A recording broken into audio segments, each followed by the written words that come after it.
નમસ્કાર વિદ્યાર્થી મિત્રો, સ્વાગત છે તમારું ફરી એકવાર તમારી પોતાની YouTube channel SS Gujarat education પર. મિત્રો, આજે આપણે જોવાના છીએ ધોરણ 11માં ઇકો મીન્સ અર્થશાસ્ત્રમાં જે તમારું પ્રકરણ નંબર 8 આપેલું છે, તો એના સોલ્યુશનમાં મિત્રો આપણે આજે વિભાગ બીના પ્રકરણ નંબર 8 જોઈશું અર્થશાસ્ત્રમાં ગાલા અસાઇનમેન્ટના સોલ્યુશનમાં.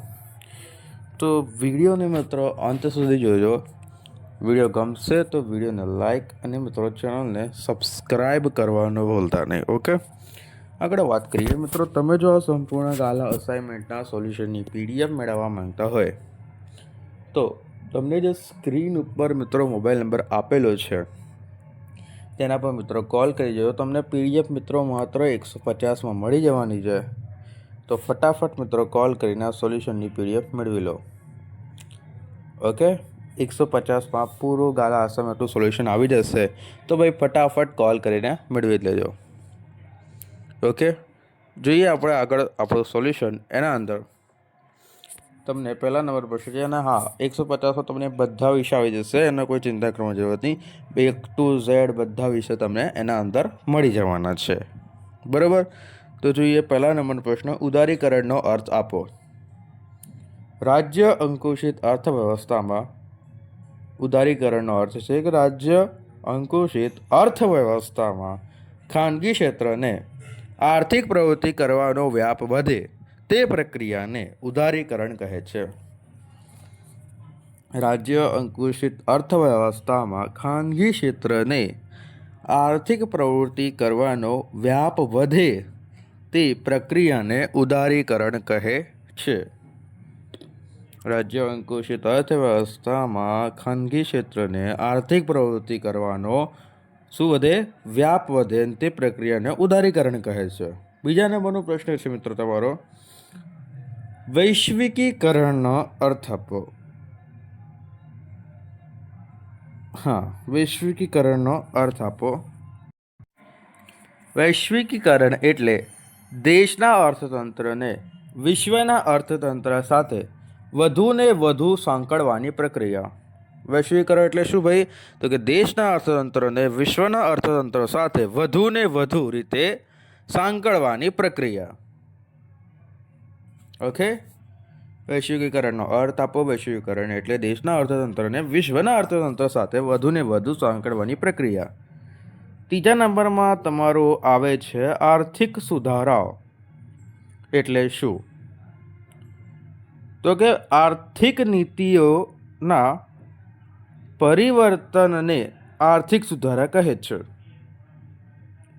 શું કીધું છે? આર્થિક નીતિઓના પરિવર્તનને આર્થિક સુધારા કહેવામાં આવે છે. એટલે કે જેટલી પણ આપણે આર્થિક રીતે કેટલાક નિયમો બનાવતા હોઈએ છીએ અને એના અંદર જે પરિવર્તન કરવામાં આવે તેને આર્થિક સુધારા કહેવાય છે. આર્થિક આપણે નિયમો બનાવ્યા, નીતિઓ બનાવી, એના અંદર તમે સુધારો કરી દો, થોડોક કે આવું નહીં આવું એવું કરી નાખો, તો એ પરિવર્તનને આર્થિક સુધારો કહેવામાં આવે છે ભાઈ. ઓકે, આગળ જોઈએ ચોથા નંબરનું.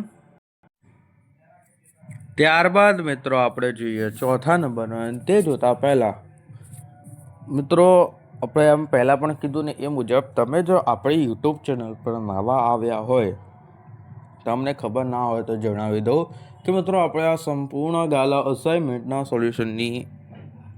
સોલ્યુશન આપણે માત્ર આપણી યુટ્યુબ ચેનલ પર થાય છે. ઓકે, તો વિડીયોને મિત્રો તમારે અંત સુધી જોવાનું જ છે અને ચેનલને સબસ્ક્રાઈબ પણ કરી નાખવાનું, કેમ કે આખું ગાલા અસાઇનમેન્ટનું સોલ્યુશન એ માત્ર આપણી ચેનલ પર થાય છે. સૌપ્રથમ તમને અહીંયાથી બધું સોલ્યુશન મળી રહે છે. બીજા જેવું નહીં કે એક કર્યું ને બીજું છોડી દીધું. અહીંયા તમને A to Z સોલ્યુશન માત્ર એક જ ચેનલ પર મળી રહેશે કોર્સના ફોર્મેટમાં. તો ચેનલ સબસ્ક્રાઈબ કરી દો. વિડીયો ગમે તો લાઈક કરજો, આપણે એને ફોર્સ નથી કરતા. ઓકે, અને તમે આખા ગાલા અસાઇનમેન્ટના સોલ્યુશનની મિત્રો PDF મેળવવા માંગતા હોય, આટલા બધા વિડીયોઝ તમારે ના જોવા હોય તો મિત્રો તમે આની PDF મેળવી શકો છો, જેની પ્રાઇસ મિત્રો માત્ર 150 રૂપિયા છે. એ તો અફોર્ડેબલ પ્રાઇસ છે એકદમ. ઓકે, જે કોઈ પણ વિદ્યાર્થી સરળતાથી મેળવી શકે છે. આટલું તમે હજાર રૂપિયાના બીજાના કોર્સ લો છો પ્રિયોના, એના કરતાં તો આ સારું જ છે, ફક્ત 150માં તમારો આખો 11મું પતી જાય.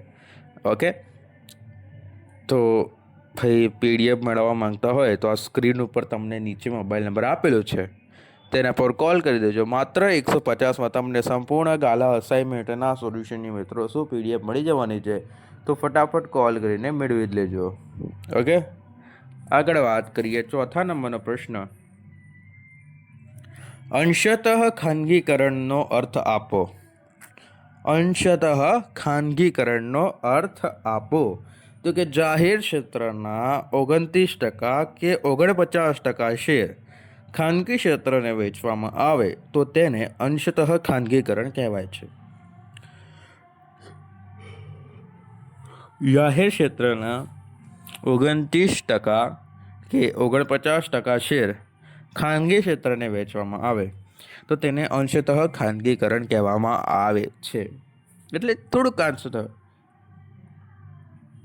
જાહેર ક્ષેત્ર છે એના 29% કે 49% શેર તમે જો ખાનગી ક્ષેત્રને આપી દો ને ભાઈ, તો એને વેચવામાં આવે તો તેને અંશતઃ ખાનગીકરણ કહેવામાં આવે છે.